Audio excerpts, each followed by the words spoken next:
ኢንጂነሪካል እውነት ለመናገር የከሸፈ ጥይት ወይም ደግሞ ምንድነው ቀለሃ ብቻ የቀረ ነው እንግዲህ ማስረሻን ይዞ ፋኖን አዳክማለሁ ብሎ አብይ አህመድ የመጣበት ሁኔታ ዝም ብሎ ባዶ ሙከራ ባዶ ምንም ለውጥ የማያመጣ እንደሆነ በግልጽ እየታየ ይገኛል። ግን ያው የመጨረሻው ሰዓት ላይ እንደው እድል ካለ እንደው መበታተን መከፋፈል የምንችለው ኃይል ካለ በሚል ነው ሙከራ እያደረገ ያለው።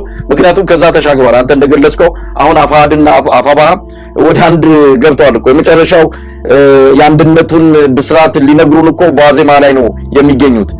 አሁን እንደም ሌሎችም ካሉ ታነሰዋል ጥንቃቄ የሚያስፈልጋልና ሌሎችም ካሉ እዛ ላይ በጣም ጥንቃቄ የሚያስፈልገው የሆነ መዝረክረክም ካለ እሱን ክፍተቱን የሚደፍኑበት ሁኔታ መኖር አለበት። ማስረሻ ሰጠኝ በመጨረሻው ሰዓት የሱ ሚና እያከተመ የሱ ተልኮ ምንም ዋጋ እንደሌለው ሲረዳ የማይቀረው የአማራ ህዝብ አንድነት ከጫፍ መድረሱን ሲረዳ ነው ሹልክ ብሎ የሄደው። ይሄንን በትክክል የምንረዳባቸው ብዙ አጋጣሚዎች ብዙ ማስረጃዎችን ማቅረብ ይቻላል። ከዚህ በኋላ ማስረሻ አይደለም ሌላው ትርጉም ያለው ስልጣን በፋኖ ውስጥ ያላቸው እነ ዘመነ ካሴ ሌሎችም ትልቅ አቅም ያላቸው ግለሰቦች እንኳን ከዚህ ትግል ዞር ቢሉ የአማራ ህዝብ ትግል ላይመለስ እየገሰገሰ ነው ያለው። እንኳን አይደለም ማስረሻ ባፋድ ራሱ 6ኛ ነው 7ኛ ደረጃ ላይ ባለ ስልጣን ላይ የተቀመጠ ግለሰብ ይቅርና ላይ አናት ላይ ያሉት ሰዎች ራሱ ሄደው ከአረጋ ከበደ ጋር ቢጨባበጡ እንኳን የአማራ ትግል ላይ ቀለበስ እየሄደ ነው ከመጨረሻው ምዕራፍ ላይ ደርሷል። ስለዚህ ይሄንን እያዩ እያጓሩ እየጮሁ እየወጡ ነው ያሉት ባንዳዎችም ተላላኪዎችም በአሁን ሰዓት ቦታ የላቸውም። ለዚህ ነው በጊዜ ሹልክ ብሎ ወደ እናት ቤቱ የሄደው ማለት ይቻላል። ማስረሻ ሰጠኝ ስንጠብቀው ነበር መግለጫ ይሰጣል ብለን ያው የተጠበቀውን ያደረገው። ስለዚህ ሁሉን ነገር በልኩ መናገር ያስፈልጋል። ሌሎች በማስረጃ ያዝናቸውን ለጊዜው እንተውና አሁን ያሉትን ነገሮች ብቻ እናነሳለን። ወደ አፍሪካ ህብረትና ኢጋድ እንምጣ። የኢትዮጵያ ህዝብ እነዚህን ተቋማት እንዴት ነው መመልከት ያለበት? እነዚህ ተቋማት ምንድን ናቸው? አንድን ግለሰብ ከአንድ አገዛዝ ጋር ለማስታረቅ ሚና አለን ብለው መግባታቸውና ስማቸው ተጠቅሶ መጠራታቸው እውነት ለመናገር ለአፍሪካ ህዝብ ትልቅ ውርደት ነው። የኢትዮጵያ ህዝብ ግን ይህንን ነገር መዝግቦ መያዝ ያለበት እንደሆነ ነው ማምነው። ኢንጂነር ይልቃል።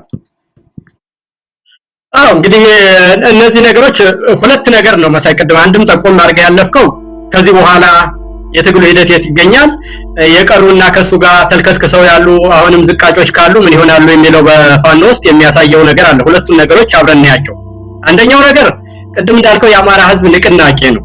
በዚህ ንቅናቄ ውስጥ አጠቃላይ ህዝብ ብዙ የተነሳበት ስንት ነገር በየመንደሩ አድገው ያላበቁ ወጣቶች የሞቱበት ከ5 እስከ 7 ሚሊዮን ወጣቶች ከትምህርት ቤት የቀሩበት በእያንዳንዱ ትምህርት ቤቶች ከ800 በላይ ትምህርት ቤቶች የተቃጠሉበት ከዛም በኋላ የወታደር ካምፕ የሆኑበት በሺህ የሚቆጠሩና በ10 ሺዎች የሚቆጠሩ ሴት እህቶቻችን የተደፈሩበት ንግድና ስራ የጠፋበትና ይሄንን ሁሉ እንቀይራለን ተብሎ 100 ዓመት የተጋገረ ነገር የአማራ ህዝብ ጥርሱን ነክሶ የገባበት አጠቃላይ ህዝባዊ ንቅናቄ እንጂ እንደው አንድ ግለሰብ ወደዚህና ወደዛ ስለሄደ የሚለወጥ ነገር የለም። ይሄ ምንም መታወቅ አለበት። ሰዎች አንድም ነገር ቢኖር የሉና ትግል ስለሆነ አንድ ጠብታ የሚያደርግም ሰው ይጠቅማል። ምንም ጥያቄ የለውም። እንዳልኩ በእያንዳንዱ ቀን የሚከፈል መስዋዕትነት ስላለ ንግድ የለም፣ ስራ የለም፣ አጠቃላይ ገበሬው ማምረት አልቻለም። በእያንዳንዱ ቀን የሚደርስብን ውርጅብኝ ማለት ነው። ይሄንን ለማፋጠን ማንኛውም የሚያደርገውን አስተዋጽኦ እንወዳለን፣ እናከብራለን። በዛ ውስጥም የሚሰው ሰዎችን ሁሉ መስዋዕትነት የሚከፍሉ ሰዎች ሁሉ ክብራለን። በዛ ሂደትም ደግሞ መልካም አስተዋጽኦ ላደረጉ ሰዎች ይሾማሉ፣ ይሸለማሉ፣ እናከብራቸዋለን። አለቆቻችን መሪዎቻችን ብለን እንቀበላቸዋለን። ነገር ግን ይሄንን የህዝብ ትግል ወደዚህና ወደዛ ላለው ካለ ቅድም እንዳልኩ ይሄ ሁሉ ህዝብ አጠቃላይ የገባበትን ነገር በጀንዲና እንዲያው አወዛውዛለው የሚል ሰው ካለ ስለራሱም ሆነ ስለ ትግሉ ያለዋቂነቱን ነው የሚያሳየው። አለዋቂነቱን የሚያሳየው እና በዛ ሂደት ውስጥ የቀሩ ሰዎች ሊኖሩ እንደሚችሉ ምንም ጥያቄ የለውም። እየዘረፈ የሚበላ ፋኖ መዋቅር ሲፈጠር መጨነቁ አይቀርም። ምንም አትጠራጠር ማለት ነው። በሙስና የተዘፈቀ ሰው ከዚህ በኋላ ተጠያቂነት ስለሚመጣ አንድ መሆንና መልክ ያለው ተጠያቂነት ሲመጣ የማይወድ ነው። በሁለት ካራ የሚበላና እዚህም እዛም እያለ የሚረብሽ ሰው አሁን ነገሮቹ ሲጠቡና መልክ ያለው ነገር ተጠያቂነት ሲመጣ መሄዱም አይቀር ነውና የስልጣን ጥም ያለበትና ያችን የመንደር ስልጣኑን ሰብስቦ ይዞ የነበረ መዋቅር ሲፈጠር የተሻሉ ሰዎች ወደ አመራርነት ሲመጡ ጨንቆት ከዛ ፍትልኮ የሚወጣ እንደሚኖር የታወቀ ነው። እነዚህ ሰዎች ሁሉ ግን ቅድም እንዳልኩ እንደነገርኩ የአማራ ህዝብ ትግል ታሪካዊ የሆነ ህዝብ እንደ ህዝብ የተነሳበት ብዙ የነገርኩን መስዋዕትነቶች ሁሉ የሚከፈሉበት ስለሆነ እኔ የግለሰቦች 10ም 5ም 50ም 100ም እንደው ልንገር አይደለም እነዛ ስለሄዱ ምንም የሚለወጥ ነገር እንደሌለ ማወቅ ያስፈልጋል። በተረፈ ግን እነዚህን ኢጋድንና የአፍሪካ ህብረትን በተመለከተ ኢትዮጵያ መታመሟን ነው የሚያሳይ መሳይ። ኢትዮጵያ ክብር ባለው ሁኔታ ባለች ጊዜ ኢትዮጵያ በኩሩና በባለራዕይ ልጆቿ በተመራች ጊዜ እነዚህ ተቋማት የሚኖራቸውን መልክ እናውቀዋለን ማለት ነው። እና ኢትዮጵያ በዓለም ላይም ሆነ በአፍሪካ በቀጠናውም ትልቅ ቦታ በነበራትና ሌሎችን የምትሸመግል የተጣሉትን የምታስታርቅ ራሷን በኩራትና በክብር አፍሪካን የምትወክል የአፍሪካ ተቋማትንም ሆነ የዓለምን ተቋማት በመመስረት ረገድ ትልቅ ቦታ ያላት ሌሎች ከጭቆናና ከቅኝ ግዛት ነፃ እንዲወጡ በደገፈች ጊዜ ያንን መልክ ይኖራታል። ደግሞ እንደ አብይ አህመድ ያለ ወላባና ቀጣፊ እርስ በርስ እያጋጨ ለሚኖር ሰው ሲሆን ይሄው እንደምታየው ቀጠናውንም አምሷል፣ አገሩንም በጦርነት አምሷል። እነዚህንም ተቋማትን ደግሞ ተራ የመንደር መጫወቻ አድርጓቸዋል ማለት ነው። ስለዚህ አሁን የነዚህ ተቋማት መበላሸት ምንን ያሳያል ማለት ነው? የኢትዮጵያ ስርዓት መበላሸትን ነው የሚያሳይ። ኢትዮጵያ መታመሟን ያሳያል ማለት ነው። ስለዚህ ኢትዮጵያ ከህመሟ ስትፈወስ ኢትዮጵያ ባለራዕይና አርቆ አሳቢ እውነተኛ የአፍሪካ ምልክትነቷን ሁሉ የሚያሳይና ትልቅነቷን ክብሯን የሚመልስ ልጆች ወደፊት በሚመጡ ጊዜ የኢትዮጵያ ልጆች ሁሉ የትኛውን ቦታ ላይ ቀና ብለው የሚታዩበት ለአፍሪካ መድን የሚሆኑበት ለአፍሪካውያን ችግሮች ሁሉ መፍትሄ የሚፈልጉበት አስታራቂና ሸምጋይ የምትሆንበት ምልክትነቷም ደግሞ ለሌሎች ነፃነት አርአያ በምትሆንበት መንገድ በምትመጣ ጊዜ አፍሪካ ህብረትም ወደ ነበረ ክብሩ ይመለሳል። እንደ መስራችነታችን የቀጠናው ድርጅቶችም ሆነ የጋድን የመሳሰሉት ነገሮች መልክ ይዘው ይመጣሉ። ከጎረቤቶቻችን በንግድና በኢኮኖሚ በጸጥታ በባህል መተሳሰራችንም ይቀጥላልና አብይ እስካለ ድረስ ቀጠናውም ይበላሻል ተቋማትም ይበላሻል የምንለው የሚያረጋግጥ ነው። ቅድም የፕሬዝዳንት ኢሳያስ ንግግር እንደተጠቀስኩልህ ማለት ነው። ስለዚህ የኢትዮጵያ መንግስት መታመም የአፍሪካ ህብረትም የኢጋድም የቀጠናው ሀገሮችም አጠቃላይ ደግሞ ቀጠናውን ወክላ ዓለምንም ሁሉ የሚመለከት ነገር መሆኑን በግልጽ ያሳያል ማለት ነው። ኢንጂነር ሊቃል እንደው ቀደም ሲል ያነሳውትን ጥያቄ በደንብ እንድታብራራው ፈልጌ ነው። እነዚህ ተቋማት ነገ ከነገ ወዲያ ተጠያቂ የሚሆኑበት ሁኔታ አይኖርም ወይ? ምክንያቱም የገቡበት መርህ ከአፍሪካ ህብረት ቻርተር ከኢጋድም የመተዳደሪያ ደንብ አንፃር ይሄ አሁን የገቡበት ሁኔታ ወንጀል እንዳለበት ተጠያቂነት እንዳለበት ፍንትቡ ብሎ የሚያሳይ ነው። ምክንያቱም ቀደም ሲል አንተ ጠቅሰዋል የፕሪቶሪያው ስምምነት በህወሓትና በአብይ አህመድ አገዛዝ መሃል የተደረገ ነው። የታንዛኒያው ስምምነት በኦላና በአብይ አህመድ መሃል የተደረገ ስምምነት ነው። እነዚህ ጠላት ናቸው ብሎ የፈረጀንን አካል ግለሰብ አምጥቶ ስምምነት በተደረገ መድረክ ላይ መገኘታቸው ብቻ አይደለም ማውደሳቸውና አንድ ትልቅ ነገር መግለጻቸው ከጀርባ የሆነ ነገር አለ። በእርግጠኝነት በገንዘብም በተለያየ መልኩ እጃቸው የገባበት ነገር አለና የኢትዮጵያ ህዝብ እነዚህ ነገር ከነገ ወዲያ ተጠያቂ ማድረግ የለበትም ወይ? እነዚህ ሰዎች ወንጀል ነው የሰሩት። እውነት ለመናገር የአፍሪካ ህዝብን ነው የካዱት፣ የኢትዮጵያ ህዝብን ነው የካዱትና ምናልባት ወርቅነህ ገበየሁ በኢጋድ ውስጥ ብርጋዴር ጀነራል ኃይሉ ጎንፋ በአፍሪካ ህብረት ውስጥ ቦታ ስለያዙ ለአብይ አህመድ ሰርተዋል አለም እነዚህ ግለሰቦችም ተጠያቂ የሚሆኑበት እንደ ተቋምም የአፍሪካ ህብረትም ኢጋድም በኢትዮጵያ ህዝብ ዘንድ ነገ ከነገ ወዲያ ጥያቄ የሚነሳበት ሁኔታ መፈጠር አለበት። በጣም የሚያሳፍሩ ተቋማት ናቸው። እውነት ለመናገር በጣም ያሳፍራሉ። ነገ ከነገ ወዲያ በዚሁ ከቀጠሉ እኮ አብይ አህመድ ሲጠራቸው ባልና ሚስትን ሁሉ ለማስታረቅ መምጣታቸው የማይቀር መሆኑን የሚያሳይ ነገር እኮ ነው እያሳዩን ያሉትና እስቲ እዚህ ላይ እንደው በእነዚህ ተቋማት ላይ ነገ ከነገ ወዲያ ኢትዮጵያ ህዝብ ምን አይነት አቋም መያዝ አለበት? እንግዲህ የሰሩት እንዳልኩ የግለሰብ መጫወቻ መሆናቸውን ያሳያል መሳይ። በአጠቃላይ አብይ በወንጀል ከተጠየቀ ከሱ ጋር በተያያዘ ሁኔታ የሚጠየቁ ይኖራሉ። ከዛ በኋላ ደግሞ የአፍሪካ ህብረት እንዲህ ያለው ያልተገባ ነገር ውስጥ በመግባቱና ከፋፋይ በሆነ አጀንዳና የአንድን የፖለቲካ ፍላጎቱን ለማስፈጸም አንድ በህዝብ የተጠላ እና ወንጀለኛ የሆነ ስርዓት እሱን ለማገልገል ብለው በአደባባይ ራሳቸውን ገልጸው ሚዲያ በተሰበሰበበት እንዲህ አይነት በጣም እኔ እንደውኮ ለዓለም አቀፍ ተቋማት ሁሉ ክብር ትልቅ የሆነ የፖለቲካ ክስረት የሚያመጣ ነገር እኮ ነው መሳይ። በቃ በተቋማት የኢትዮጵያ ህዝብ ምንም አይነት እምነት እንዳይኖረው እኮ የሚያረጉ ነገሮች ናቸው እነዚህ ነገሮችና ስለዚህ እነዚህ ተቋማት ሁሉ ወደ ክብራቸው እንዲመለሱ ካስፈለገ ይሄ ሂደት የፖለቲካም ሆነ የህግ የዲፕሎማሲ ውርደት እንደሚቀበል በአግባቡ ስራ በተጨባጭ መሰራት አለበት የሚል እምነት አለኝ። ይሄ የተሰራው ታሪካዊ ነገር በደንብ ሪከርድ ሆኖ ተቀምጦ ያደረሰው የፖለቲካ ኪሳራ ያደረሰው የህግ ኪሳራ ያደረሰውም ደግሞ ወንጀል አጠቃላይ በሚገባው ቋንቋ ተገልጾና ተተንትኖ ይሄንን ውርደት በሚያክም ሁኔታ ተጠያቂነት እስከሚመጣ ድረስ ሁሉም አካላት ግፊት ማድረግ አለባቸው የሚል እምነት አለኝ። በአጠቃላይ አንድን ቡድንና አንድን ግለሰብ አገልጋይ ሆኖ የተቋቋመባቸው ቻርተሮች ሁሉ ጥሶ በዚህ ደረጃ በሚዲያ በሚገለጽ ሁኔታ እንደ ውስጥ ለውስጥም እኮ ያደርጉት እኮ መሳይ ምንም አልነበርምና በአደባባይ ይሄንን ነገር ሲያደርጉት የአፍሪካ ህብረትን የመሰረቱ አባቶች አጥንታቸው ጋቸው ከማለት ውጪ ሌላ ምን ትላለ ብለ ነው ለስንት የአፍሪካ ሀገሮች ነፃነት ምልክት የሆነ ስንት ሽምግልናና የተጣሉ ኃይሎችን ለማስታረቅ አባቶቻችን ሲጠቀሙበት የነበረን ተቋም እና አፍሪካን በራሱ የአፍሪካ ችግሮች በአፍሪካ መፍትሄ ያገኛሉ የሚለውን ትልቅ መፈክር እንዲህ አርገው አዋርደውና አራክሰው ልዩነትን ለሚዘራ መከፋፈልን ስራ ያብሎ ለያዘ ያንኑ ደግሞ የመከፋፈልና የመለያየትን ስራ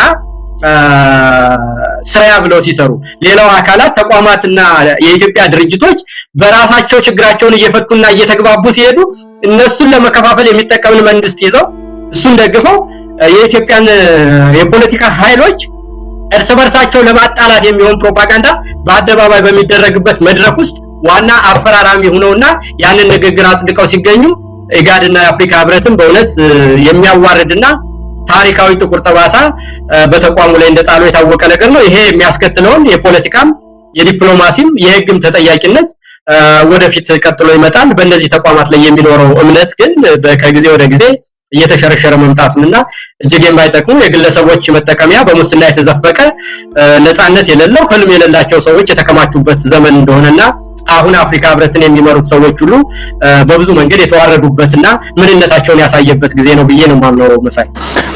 ኢንጂነር ይልቃል እንግዲህ ፋኖ ከአብይ አህመድ አገዛዝ ጋር እንዲደራደር መደራደር አለበት፣ ድርድርን መግፋት የለበትም የሚል በአንዳንድ የዋህ በሆኑ እንደዚህ ዝም ብሎ ለስላሳው መንገድ በሚያስቡ ድርድር የሁሉ ነገር መጨረሻ የፖለቲካ ጥያቄዎች በእርግጥ በድርድር ይፈታሉ ነው። ነገር ግን እንደ አብይ አህመድ አይነት ሙልጭልጭ የሆነ በሴራና በተንኮል ነገሮችን የሚያስብና የሚሰራ ግለሰብ ባለበት ሁኔታ ድርድር የአንድ የፖለቲካ መፍትሄ መጨረሻው እንደማይሆን ለሚረዳ ሰው የፋኖን እርምጃ ከአብይ ጋር አንደራደርም ብለው አቋም ላይ ያዙ ሰዎች ይሄኛው ምን ያስተምራል?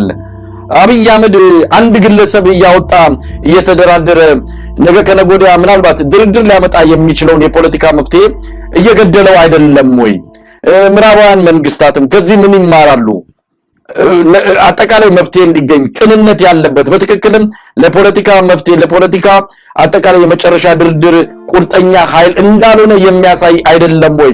የዚህ አካሄድ ብሎ መውሰድ አይቻልም? አብይ አህመድ በእርግጥም ዛሬ የማይታመን መቼም ቢሆን ከአብይ አህመድ ጋር ቁጭ ብሎ ለኢትዮጵያ ህዝብ መፍትሄ ለማምጣት እንደማይቻል ያረጋገጠ አጋጣሚ ነው ብሎ መውሰድ አይቻልም ወይ?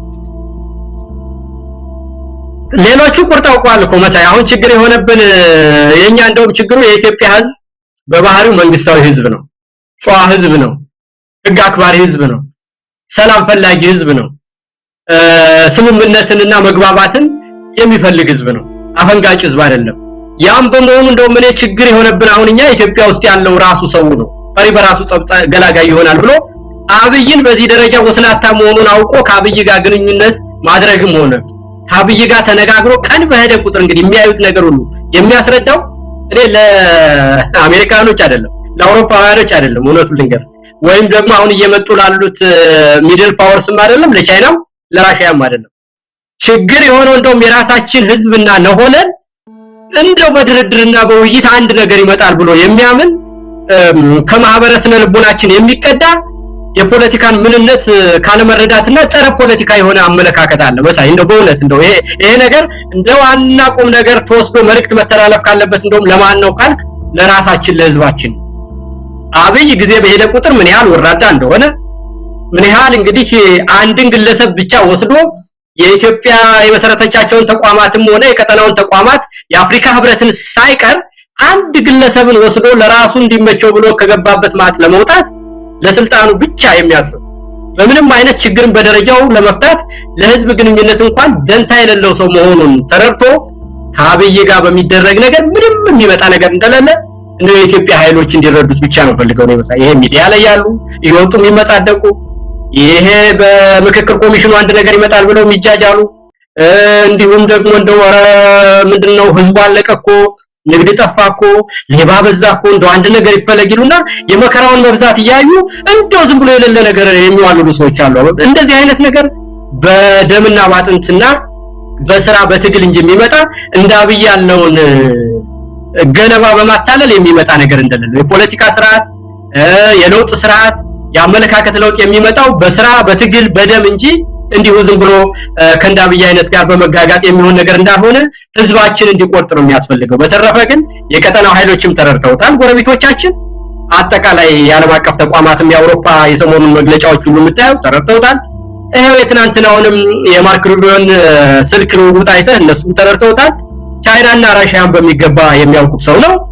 አሁን ችግር የሆነብን እንደውም የሚመጣው ከውስጥ የማይሆን ነገርን እየተመኙ በተስፋ የመኖርና በብኞት መከራን እየተቀበሉ የመኖር ባህሪ ያለው በህዝባችን ስለሆነ በአብይ ላይ መቁረጥ የሁሉም ሰው ግዴታ መሆኑንና ከአብይ የሚመጣ መፍትሄ እንደሌለ ትናንት ያደረገው ነገር መፍትሄ ነው። የአፍሪካ ህብረትንና ኢጋድን እንኳን ጨምሮ አንድን ግለሰብ ይዞ ምን ማድረግ እንደሚችል ምንም የሌለን ነገር ያለ አስመስሎ የሚያወራ ሰው ከእውነት ጋር የተጣላና ችግሩን ጠጋ ብሎ ለማየት መፍትሄ ለመፈለግ የማይመች ሰው እንደሆነ ከጊዜ ወደ ጊዜ ያየመጡ ህዝቡ እንዲቆርጥ ነው ትልቅ መልእክት ማስተላለፍ የምፈልገው እንደው ለህዝቡና አጠቃላይ ለኢትዮጵያ ህዝብና በሚዲያ አካባቢ በፖለቲካ አካባቢ አለን የሚሉ እንደው ከአብይ ጋር እየተጃጃሉ ነገሮች ሁሉ በነፃ ይመጣሉ ብሎ የሚያስብ አቋራጭ የሚፈልገው አመለካከት ከህሊናችን መጥፋት አለበት ብዬ ነው የማስበውና በአብይ ላይ ተስፋ እንድንቆርጥ የማስረሻና የሱ የአፍሪካ ህብረትና የኢጋድ ድራማ ሊያስረዳንና ቁርጥ ሊያሳውቀን ይገባል ነው ምለው መሳይ። ኢንጂነር ሊቃን እንደው እዚህ ላይ አንድ ነገር ላንሳና ምናልባት ወደ ዋጠጋላችንም እየሄድን እንገኛለን። አብይ አህመድ ይህንን አጋጣሚ እንደ ትኩረት ማስቀየሻ እየተጠቀሙ እስከሆነ ምንም ነገር እንደማይመጣ ይታወቃል። አንድ ማስረሻ ሰጠ የሚባል አሁን ስለሄደና ብልጽግና ስለተቀላቀለ አይደለም። በዚህ በተለየ መልኩ ተመልካቾች እንዲረዱት አልፈልግም።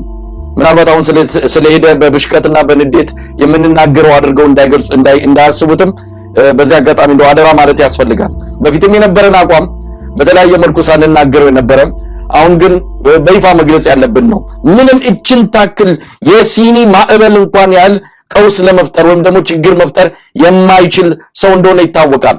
እዛም የነበረበት ሁኔታ ባለፉት 2 ዓመታት ተኩል እንዴት እንደቆየም የሚታወቅ ጉዳይ ነው። ይሄ ምንም ሌላ ማስረጃም እንዲሁ ክርክርም የሚያስፈልገው ጉዳይ አይደለም። ግን አብይ አህመድ ይህን አጋጣሚ እንደ ትኩረት ማስቀየሻ አገር ውስጥ አሁን ሁሉ ነገር ከፍቷል። የምታየው ነገር ሁሉ ለጆሮ የሚሰቀጥጥ ነገር ነው። የብር የመግዛት አቅሙ በከፍተኛ ደረጃ ወርዷል። ከፍተኛ የኑሮ ውድነት እየተከሰተ ነው ያለው። በየቦታው የሚታየውን ቀውስ ሚዲያዎች በተለይ በሌላ አቅጣጫ የሚሰራጩ ሚዲያዎች ገልጸው ዘርዝረው የሚችሉት አይደለም። ብዙ ችግሮች አሉ። አብይ አህመድ እንደነዚህ አይነቱን ነገር ማስቀየስ ይፈልጋል። በተለያየ መንገድ እንጭፍጫፊ በሆኑ ጉዳዮች ሚዲያዎች ሶሻል ሚዲያውም እንዲወጠር ነው የሚፈልገው። ሰሞኑን በቲክቶክ ላይ ሲሰራ የነበረውን ዘመቻ የምታውቀው ጉዳይ ነው። መሰገጥና መደደብ እንደ ትልቅ ነገር ተደርጎ የሀገሪቱ ሚዲያዎች የሀገሪቱ አጠቃላይ ምንድነው የኮሙኒኬሽን ነገሮች በሙሉ ታጭቀው ተጨናንቀው የከረሙበትን ጉዳይ ነው በዚህ አጋጣሚ ማንሳት የሚያስፈልገው። አሁን ደግሞ ጭራሽ መሰገጥና መፈመስን እንደ አንድ ትልቅ ክስተትና ስኬት አይተው በመላው ኢትዮጵያ ቱር ለማድረግ ወይም ደግሞ ጉዞ ለማድረግ ትልልቅ አርቲስቶች ሁሉ የተሳተፉበት አንድ ዘመቻ ሊጀመር መሆኑን ነግረውናል። ይሄ ሁሉ ከዋናው ጉዳይ ኢትዮጵያን ካሳመሟት ኢትዮጵያን ከሚያስጨንቋት ነገሮች ህዝቡ ጉዳዩን ትኩረቱን እንዲቀንስ አብይ አህመድ በሰፊው እየሰራ እንዳለ እንገምታለን። የማስረሻ ሰጤም ከዚህ አንፃር መታየት ይገባዋል። ትኩረት ለማስቀየስ ነው። ሀገሪቱ ያለችበትን ህመሞች፣ ቀውሶች፣ ስቃዮች ለማዘናጋት በሌላ አቅጣጫ አብይ አህመድ ነገሮችን ለማድበስበስ እየሄደበት ያለው መስመር መሆኑን በግልጽ መናገር ያስፈልጋልና ከዚህ አንፃር አልታየም ኢንጂነር ሊቃን? አይ እኔ አሁን ስላልካቸው ጉዳዮች እዚህ የቲክቶክ አካውንትም ስለሌለ ነገሩንም ስለማላቅ አልተከታተልኩትም አልሐውቀውም እና ዓለም ቀልጧል እኮ ኢንጂነር ይቃል ቲክቶክም አይደለም በዋናው ሜንስትሪም ሚዲያዎች በዋናዎቹ ሚዲያዎች ጭምር ነው አንድ መሰገጥ መደደብ ትልቅ ነገር ነው ብሎ የመጣን አንድ ጀብራሪ የሸለመች ሀገር ሆናለች ኢትዮጵያ ሸልማለች ያው ይሄ ጉዳይ ትኩረት እንዲሰጠው ተፈልጓል አሁን ደግሞ እንደ ሰራዊት ፍቅሬ ሳይቀሩ ትልልቅ አርቲስቶች የሚባሉ ይሄን ልጅ ይዘው በመላ ኢትዮጵያ ሊዞሩ ነው ምን አደረገ ብትል ምንም አይደለም ድድብና ያሳወቀው መሰገጥ ማለት ምንም አይን አውጥተ የሆነ ነገር ማድረግ ነው ሌላ ምንም ትርጉም የለውም እንዲህ አይነት ነገር ላይ እንዲጠመዱ አብይ አህመድ መንገዱን እያመቻቸ ነው ለምን ብዙ ቀውሶች ስላሉ ብዙ ቀውሶችን ህዝቡ ኑሮውን ሁሉን ነገሩን በዚህ ነገር እንዲጠመድ እያደረገ ነው ያለውና በእርግጥ ላትከታተል ትችላለህ ነገር ግን ነገሮች ሁሉ ተበላሽተዋል በዚህ መልኩ እየሄዱ ነው ያሉት ኢንጂነር ሊቃል አው አይ እንዳልኩ በሶሻል ሚዲያ ውስጥ የራሱ ጥሩ ነገር እንዳለው ሆኖ የራሱም ደግሞ ሌላ ዝም ብሎ ማይረባ ጋርቤጅ የሆነ ነገር ሁሉ የሚተላለፍበት ነገር ነው የሶሻል ሚዲያ የራሱ መልካም ነገር ይዞት የመጣው ነገር አምባገነንን ለመቆንጠጥ መረጃ በፍጥነት ለመለዋወጥ ለመማማር እና የትኛውን ቦታ የተከሰተን ነገር በአጭር ጊዜ እንድትከታተል ለማወቅም ለፈለገ ሰው ዕውቀቱ ለዛ ቦታ ላይ ይገኛል በዛ መንገድ አለ በሌላው ግን ደግሞ ቅድም እንዳልከው በወቅታዊ ወሬ ሰውን ወዲህና ወዲህ ንፋሱ የሚወስድበት ጊዜ አለ ዝሮ ይሄኛውን ስፔሲፊክ ጉዳይ እኔ አልተከታተልኩትም ምንድነው በማናውቀው ነገር ላይ እንዳልዘባርቅ አሁን ለዛ ሌላ ቀን በደንብ እናወራበታለን እሱን በተመለከተ ስፔሲፊክ ጉዳዩ ማለት ነው ያም ተባለ ያ ግን መሳይ አሁን አቅጣጫ ማስቀየር ላልከው ነገር ማለት ነው እኔ በዚህኛው እጅ $200 ወይ $100 ኖት እያሳየህና በዚህኛው ደግሞ ወይ ሳንቲም ወይ $1 እያሳየህ እኔ የትኛውን ልስጥ ቢልህ ምንድነው ግራም ትጋባ አይመስለኝም አይደል ቀጥታ የሚጠቅመን በሚገባ በጉልህ $100 ምን ሊገዛ እንደሚችል ወይም 200 ብር ምን ሊገዛ እንደሚችል 1 ብር ምን ሊገዛ እንደሚችል ስለምታውቅ 200 ብር እና 1 ብር ልስጥላለ ሰው 200 ለመምረጥ ምንም ግራም ያጋባ ነገር አይመስለኝም ማለት ነው አሁንም ኢትዮጵያ የምትገኝበት ነገር አብይን 7 አመት ሙሉ አይተነው በእያንዳንዱ ቀን ውስጥ እስከ ማስረሻ ድረስ ምን አይነት ሰው እንደሆነ በየቀኑ የምናየው ሰው ሆኗል ኑሯችን በየቤታችን ይነግረናል ጸጥታችን ወጥቶ ለመግባት ያለን ችግር ይነግረናል የቤት ክራያችን ራሱ ይነግረናል ልጆቻችን ተምረው 4-5 ልጅ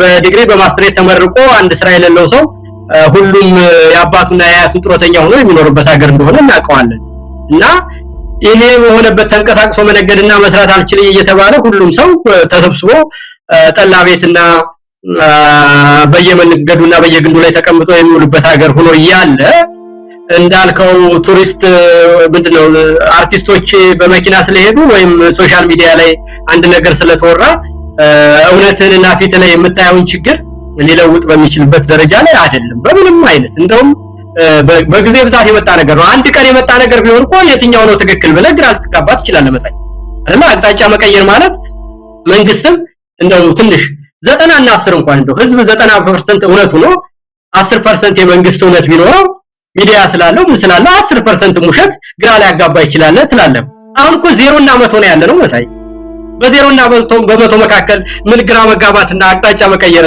ያመጣል አሁን የዛሬውን ድራማ ያየ ሰው ራሱን ላጃጅል ካላለ በስተቀር ምኑ ነው አቅጣጫ የሚያስቀይረን አሁን እስቲ መሳይ ዳንያችን ራሳችንን ካልተጠራጠርነው በስተቀርና የኢትዮጵያን ህዝብ እንደው ትንሽ ቢሆን ግራ ቀኝ ያይም ብለን እንደ 4 አመት ህፃን ካላየ ነው በስተቀር እንዴት ተብሎ ነው እንዴ የኢትዮጵያ ህዝብ እኮ ብዙ ነገር ያውቃል መሳይ እንደው እኔ የገጠሩንም ህዝብ አውቀዋለሁ ገጠር ብዙ ሰርቻለሁ ከተማ ቢያው የኖርንበት ነውና አንዳንድ ነገሮች የዋህ የመሆን እንደው ሚዛናዊ የመሆን ቀና የመሆን ችግር ነው ያለብን እንጂ ሁኔታዎችን የመረዳትና የማወቅ ችግር በምንም አይነት እንደው ከገጠር እስከ ከተማ ያለው ህዝብ በዚህ ሁኔታ አቅጣጫ የሚቀይርበት ሁኔታ የለውም ግን በግልጽ ምንነግርህ መሳይ የመጨረሻ ያብይን የደረሰበትን የውድቀት ደረጃ ነገር ሁሉ የሚቆጣጠረው ደረጃ ላይ አለመድረሱን በሁለት ነገር ነው ይሄንን ያለ የአንድን ሰው መምጣት በዚህ ደረጃ ስቴጅ አድርጎ ያቀረበበት ምክንያት ስታየው አንደኛ ትናንትና እስከማ ማነው ሮቢዮ ስልክ ድረስ አብይን ያገረን ችግር በአግባቡ ካልፈታህ ኢትዮጵያ ደግሞ ትልቅ ሀገር ናት በቀጠናው ላላት መረጋጋት ትልቅ ቦታ አላት ያንድን ነገር በአስቸኳይ መፍትሄ ካላመጣ እና ከተቃዋሚዎች ጋር ተወያይታ አንድ ነገር ካላደረክ ማለት የሚችሉት ይሄንን ስለሆነ ማለት ነው የሚመጣው ነገር ላይ ወርድ ከራስህ ብለው ነግረውታል። ስለዚህ ለነዚህ ሰዎች ምን ይበል ከተባለ ይሄው አፍሪካ ህብረትን ባለበት እኮ ከአንደኛው የተቋሚ መሪ ጋር ተነጋገርኩ ለማለት ነው። ይሄን ደግሞ እንደምታውቀው በልጆች ሁሉ ኤምባሲው ምኑ ማን ምን እንዳለ በአማርኛ የሚናገሩ ሰዎች እኮ ናቸው። መሰለኝ የኤምባሲ ሰራተኞች እኮ ብዙዎችም የኛው ጓደኞች ናቸው አይደል እንዴ ኤምባሲ የሚሰሩ ሰዎች እና ከጥበቃ ጀምሮ በየኤምባሲው እኛ ኢትዮጵያ ያለው ሄዳለሁ ምን አይነት ሰዎች እንደሆኑ ስልክ የሚደውሉልን ከአምባሳደሩ ጋር ስብሰባ የሚያገናኙ ሰዎች እኮ የዛው የኢትዮጵያ ልጆች ሆኑ ግራቀኙን የሚያውቁ ከግለሰብ ደረጃ አንተ ማስረሻን የምታውቀው ያህል ምናልባትም ካንተ ይበለጥ እንደው ያውቁታል። ስለዚህ ይሄ ነገር በምንም አይነት እነሱን ለማሞኘት እንደማይችል አንድ አውቀናል። ሁለተኛ የተቃዋሚዎች አንድ መሆን ስላስጨነቀው ለህዝቡ እንግዲህ ህወሓት ጋር እየሰሩ ነው ወነጋ እየሰሩ ነው ስለዚህ ብሎ እማሞኛው ሰው ቢገኝ ነው እንግዲህ ሁለት ናቸው የዚህ መድረክ ዓላማው ማለት ነው። አሁን ደግሞ እንዳልከው በአደባባይ በአንተ ሚዲያ ለስንት ጊዜ መጥቼ ተናግሬያለሁ። አሁን እነዚህ ኃይሎች አንድ ላይ መስራት እንደሚያስፈልግ በይፋ ተናግሬያለሁ አይደል? እኔ አንድም የሚቃወመኝ ሰው አላገኘሁም። ታዲያ ከየት መጥቶ ነው ማስረሻን የሚያምን? ይሄን ያህል ጊዜ እኔ ስናገር ያልተቆጣ ሰው አንተ ስትናገር ያልተቆጣ ሰው በአደባባይ በሚዲያ እየተናገረ እና እየሰሩ እንደሆነ ስንት ሰው ሲናገር ምንም ያላለ ሰው ዛሬ ማስረሻን ሰምቶ ድንግጥ ብሎ ለካ አንድ ይሆነ ነው ብሎ የሚደነቅጥ ሰው ከየት መጥቶ ነው ማለት ነው? ዛሬ የተፈጠረ አይደለም 6-7 ወር ሆኖታል ይሄ አንድ መስራቱ። ስለዚህ ይሄ ለመከፋፈል ያደረገውም አልሰራለትም። ህዝቡን የህዝብ ግንኙነት ለማድረግ እንደገና ደግሞ ለዓለም አቀፍ ማህበረሰቡም ይሄው ከተቃዋሚዎች ጋር እየታረቁ ነው ይሄው ካንዱ ድርጅት መሪ ጋር ከአፋጋር ጋር ተነጋገርኩ ቢል ቢያንስ እኮ እስክንድርን የዓለም አቀፍ ሚዲያዎችና የዓለም አቀፍ ሰዎች ያውቁታል አይደለም እና እስክንድር የት ሆነ ይሄ ብቻ ሰው የሚመጣው የሚሉትና ሌላውን ነገር የሚታወቅ ነውና በሁለቱም መንገድ አብይ ጭንቀት ላይ መሆኑ ሁለቱ ነገሮች እንዳስጨነቁት አንደኛ በአለም ግፊት ችግርን በራስህ ፍታ የሚል እዳለበት ለዛ ይሄው አፍሪካ ህብረትና ኢጋድ በመጣበት እየተነጋገርኩ ነው ለሮሚዮ ግን ይሄን ደግሞ እሱም ያቀው ነገር ነው በተቋሙ የኢትዮጵያ ህዝብ ደግሞ አንዱን ነው እንጂ የሚል ተከፋፈሉ ብሎ ስለማያቅ አማራም ድሮም ቢሆን አብረነን አንድነን በማለቱ ነው የተጠቃው እንጂ መለያየትና ጥላቻን የሚፈልግ ህዝብ ስላይደለ ሰሞኑ በአክሱም ክብረ በዓል ጊዜ ሁሉ በጽዮን ማርያም የታየውን ነገር እናውቀውልን አክሱም ሲሆን ህዝቡ አንድ መሆን ነው የሚፈልገው መገናኘትን ነው የሚፈልገው ሰርቶ መብላት ነው የሚፈልገው ልጆቹ ማሳደግ ነው እንጂ በፖለቲካ እየተከፋፈልን እንድንኖር ስላይደለ ሁለቱም ጥይቶቹ እንደከሸፉበት ነው። የአንድነቱ ዜና በዓለም አቀፍ ደረጃም ተወዷል በኢትዮጵያ ህዝብም ተወዷል በአጠቃላይ ትግሉንም ያሳጥራል እኛንም ፖለቲካ እንደሚያቀሰው ምናልባትም ታሪካችንንና ህይወታችንን ሁሉ ትርጉም ያለው የሚያደርግ ስለሆነ ሁሉም የፖለቲካ ኃይሎች እንደውም ይሄ አብይን ያስጨነቀውና የሚያረጋውን እንዳሳጣዋውቀን መተባበሩንም እንቀጥል ህዝቡን በቻለ ሁሉ ነገር ቅድም እንዳልከው የሚያደናግር አይደለም ጉሮሯችንን ልጆቻችንን ትምህርት ቤት መላክ እንዳቃተ ሁሉም ሰው የሚያውቀው ነገር ስለሆነ አብይን በመታገል በኩል ጠንክሮ እንዲሰራ ለህዝቡ እንደውም ጊዜው እየተቃረበ ስለሆነ ይሄንን ድል ለማፋጠንና መስዋዕትነቱን ለመቀነስ ሁሉም ኃይል መረባረብ እንዳለበትና የአብይን መጨነቅ የሚያሳይ ምልክት መሆኑን መረዳት ያስፈልጋል ነው እንደመሳይ ኢንጂነር ሊቃን እንግዲህ ያበቃ ነው ምናልባት እንደ መልእክትም ጭምር ነው ሌሎች አሁንም እዛው ባፋድም ይሁን ባፋባ ይሄንን ተልቆ ተሸክሞ የማስረሻ ሰጤ አይነት ተልቆ ተሸክመው ያሉ ጊዜና ሁኔታን እየጠበቁ ያሉ የሆነ አጋጣሚ ላይ እየጮሁ የሚወጡ ሊኖሩ እንደሚችሉ ምንም ሊያስደነግጠን አይገባም ሊኖርም ይችላል እስከመጨረሻው መጠበቅ ነው ግን ምንም ነገር እንደማያመጡ ያው እያየን ያለነው ጉዳይ ነው ብዙዎች እኮ ሄደው ግን ምንም የመጣ ነገር የለም አብይ አህመድ እንደው ለሁለት ቀን ለሶስት ቀን እንደው አጫጭሆ ትንሽ የፕሮፓጋንዳ አየሩን ካጨናነቀ በኋላ ምንም የመጣ ነገር የለም የፋኖ ትግል ቀጥሏል እንደም እየተነከረ አሁን የምስራቅ አፍሪካ ተጽዕኖ ፈጣሪ የሆነ ኃይል እየሆነ የመጣበት ሁኔታ ነው እየታዘበን ያለ ነው ስለዚህ ምንም የሚመጣ ነገር የለም ከሰማይ በታች ምንም ነገር የሚያስደነግጠን የሚያስገርመንም ነገር የለም አብይ አህመድ የየለቱን ነው የሚኖረው ዛሬ የሆነ ቀዳዳ ይከፈታል እሱን ሲደፍን ነገ ይከፈታል እሱን ሲደፍን ሀገርን መላቅጥን አሳጥቷት ያለ እውነት ለመናገር በኢትዮጵያ ታሪክ ውስጥ እጅግ የከፋ ዘመን ላይ የምንገኝበት ሁኔታ እየመራ ያለ ግለሰብ ነው ለማንኛውም ኢንጂነር ይልቃል ያፋድም ሆነ ሌሎች አመራሮች የሆነ ጥንቃቄ ጉድለት ያለባቸው ይመስላል ማስረሻ ሰጤ እንዲህ አይነት አቋም እንዳለው ከአንድ አመት ጊዜ በፊት ጀምሮ እንደሚያውቁ ነው የሰማነው ከራሳቸው አንደበት የአፋባህና የአፋድ ሁለቱ የፋኖ መዋቅሮች እንዳይዋሃዱ ጭምር በግልጽ በአደባባይ በቃለ ጉባኤ በተያዘ ሁኔታ እኛ ከአፋባ ጋር ከአማራ ፋኖ ብሔራዊ ኃይል ጋር ከምንዋሃድ ከብልጽግና ጋር ብንዋሃድ ይሻላል ብሎ በአደባባይ ተናግሮ ይሄ ቃለ ጉባኤ ላይ የተያዘ እንደሆነ ነው የነገሩን። እንዲህ አይነት ግለሰብ እሹሩሩ እያሉ ማቆየት አሁንም ካሉ ነው እንደ ማስረሻ ሰጠ አይነቶችም ካሉ ጊዜው ሳይረፍድ ይሩንታ ሳይኖር መሽኮርመም ሳይኖር አጋልጠው በቁጥጥር ስር አውለው ትግሉን የበለጠ ወደፊት እንዲገፋ ማድረግ አለባቸው። ዛሬና ባከንን እኮ ኢንጂነር ይልቃል ዛሬም ስለ ማስረሻ ሰጠ እየተነጋገርን ይሄን ውድ የአየር ጊዜ አባከን ነው። እንዲህ አይነት ነገር እንዳይከሰት አሁንም የሚጠሩ ነገሮች ካሉ ማጥራት አለባቸውና ከዚህ አንፃር የምትለው ነገር ካለ አስተያየት እንስማና ዝግጅታችን እናበቃለን። ልክ ነው መሳይ። እኔ ይሄንን ለማወቅ መረዳት ያለባቸው ምንድነው አንድ ሰው የራሱን ልክ ማወቅ አለበት። እኔ በግልጽ የምናገረው ነገር ትግሉ አጠቃላይ የህዝብ መሆኑን ማወቅ ነው የመጀመሪያው ነገር። በእጃቸው ላይ አንድ ነገር ለዚህ ወሳኝ ለሆነ ትልቅና የተቀደሰ ዓላማ መልካም ዓላማ የሰው ልጅ ከሞት ለማዳን ህዝብን ከመጣበት አደጋ መታደግ አጠቃላይ ኢትዮጵያንም ወደፊት ተንሳያዋን መልክ ማስያዝ ትልቅና የተከበረ እስከ ዘር ማንዘር የሚያስከብር ነገር ነው። በዚህ ሂደት ውስጥ አስተዋጽኦ ማድረግ እኔም ክብር አለኝ ብሎ ለዛ አስተዋጽኦ ማድረግ አንድ ነገር ይሁን እንጂ አጠቃላይ ህዝብ በመቶ ሺዎች ሰራዊት እየሆነ እየጎረፈ ወንድሞቻችን እየተሰዉ አድጋ ያላበቁ ልጆች ሁሉ መስዋዕት እየከፈሉ ይሄ ሁሉ ችግር እየተከሰተ አንድ ግለሰብ ነው ወደዚህምና ወደዛ መሄድ ጉልበት አለ ብሎ የሚያስብ ከሆነ ስለራሱም ስለ ትግሉም ያልተረዳ ሰው ነው እና ቀደም እንዳልከው ምንም የሚያመጣው ነገር የለም። ምንም የወሬ ቋንጣ ከመሆን በስተቀር ወሬው ራሱ እንትን አይደለም። ከእንተና ጋር ስለ አልሰራም ብዬ መጣሁ ብሎ እንደቁም ነገር የሚቆጥርለት ሰው እንደሌለ ይሄንን መደላለሉና ህዝብ ግንኙነቱ በአጠቃላይ እየተሰራ እንደሆነ ማወቅ አለባቸው።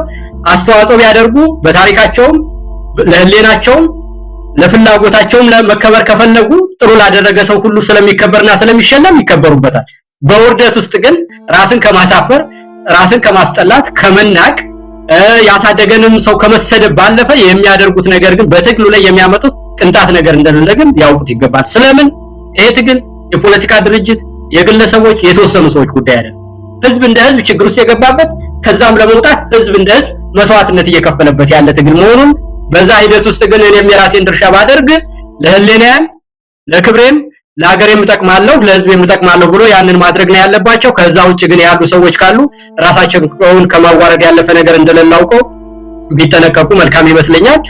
ግን ደግሞ እንደዚህ አይነት ሰዎች ቀደም እንዳልኩ ድርጅት ሲፈጠር ርዝራዥ ጥቅም የሚያጣ ይኖራል፣ ተልቆ ተቀብሎ እዛ ውስጥ ያለ ይኖራል፣ ከጓደኞች ጋር ለህና ጥላቻ ያለው ይኖራል። ስለዚህ በእነን ቆርጦ መጣለው ምንም ወዲያና ወዲህ የሚያመጣው ነገር እንደሌለ አሁን የሆነ ሁሉ ይሄ እንግዲህ ትላልቅ ድርጅቶች ሁሉ አፍሪካ ህብረትና ኢጋድ መተው ፈረንጁም ጥቁሩን ተሰብስቦ ምንም ነገር ያላበቃና በስሙ ብዙ ሰው የሚያውቀው ሰው ማስረሻ ያላደረገው ነገር ከዚህ በኋላ መሄድ ሰው ካለ ምናልባትም የረጋገፈ ነገርና ቅሬት ከመባል በስተቀር ቀደም እንዳልከው አንተ ምንም የሚያመጣው ነገር እንደሌለ ማወቅ ያስፈልጋል። ስለዚህ ግን ትግሉን ለማሳጠር ሁሉም አካላት ይሄን ያደረጉ መባሉ ሳይሆን ተግባሩ ስለሆነ የሚቀድም በተግባር ወደ ውሳኔና ወደ ለውጥ ለመምጣት ድርጊት ያስፈልጋል። ፋኖችን ፈጠን ማለት አለባቸው። ከሌሎች ጋር የመስራቱ ነገር ተጠናክሮ መቀጠል አለበት። ህዝቡ ደግሞ በሁሉም አቅጣጫ በህዝባዊ ብተኝነትም መረጃ በመስጠትም ትግሉን በሚችለው ሁሉ አቅም በማድረግ የኢትዮጵያን ትንሳኤ ለማምጣት የፖለቲካ ኃይሎች አንድ መሆን በዓለም መደገፍ በቀጠናው መደገፍ ነገ መልካም ነገር እንዳለ ወደፊታችን እያየን በአብይ መንገድ ደግሞ ያለው ነገር ሁሉ እንዳየነው ሁሉ ከውርደት በስተቀር የሚመጣ ነገር እንደሌለ ቀን በቀን በሄደ ቁጥር እሱን የተጠጉትን ተቋማትን ሁሉ ያዋረደ እንዳናውቀን ለትግል በአጠቃላይ እንነሳ የሚል ነው። ለሰጠኝ እድል በጣም አመሰግናለሁ መሳይ። ኢንጂነር ይልቃል እንግዲህ ብዙ ጉዳዮች ነበሩና አንተን ሳገኝ እንግዲህ በአንድ በተወሰኑ አጀንዳዎች ብቻ መወጠርና መወሰን አንፈልግም። ብዙ ነገሮች አሉ። የምርጫ ጉዳይ፣ አጠቃላይ ሀገሪቱ የኢኮኖሚ የፖለቲካና ማህበራዊ ጉዳዮች በየት አቅጣጫ በወዴት እየሄዱ እንዳለ በየቀኑ የምንከታተለው ጉዳይ ስለሆነ በሱ ጉዳይ ላይ ሌላ ጊዜ እንደማገኝ ተስፋ አደርጋለሁ። የአፋድ አመራሮች ነገ ከነገ መግለጫ እንደሚሰጡ ገልጸውልናል። በጉዳዩ ዙሪያ የጠራ ነገር እንደሚነግሩን ተስፋ እናደርጋለን። ማስረሻ ሰጠኝ እንዳጋጣሚ ምንም ሳይሰራ እውነት ለመናገር ሰነፍ ፖለቲከኛ ነው። ፖለቲከኛም ተብሎ ይህን ቃል ከሱ ስም ጋር አብሮ አጣብቆ መግለጽም እውነት ለመናገር ክህደት ያህል ነው። ምክንያቱም ፖለቲካም ምን እንደሆነ የማያውቅ ብዙ ነገሮች በአማራ ትግል ላይ ጉድለት ውስጥ የሚገኝ ሰው ነው። ነገር ግን ያው እንዳጋጣሚ ስሙ ተነስቶ ዛሬ በሰፊው እየተጠቀሰ ይገኛል። ይሄ ለኛ ውርደትም አሳፋሪም ነገር ነው። የአማራ ፋኖ በሁለቱም መዋቅሮች ያሉት ወደ አንድነት እየመጡ ነው። ነገ ከነገ ወዲያ ምን ሊፈጠር እንደሚችል አናቅም። እውነት ለመናገር ተስፋ ነው የሚታየን። ብዙ ነገሮች እየተለወጡ ይመጣሉ። አብይ አህመድ የውር ድንብር ጉዞ ነው እያደረገ ያለው። ማጣፊያው አጥሮታል።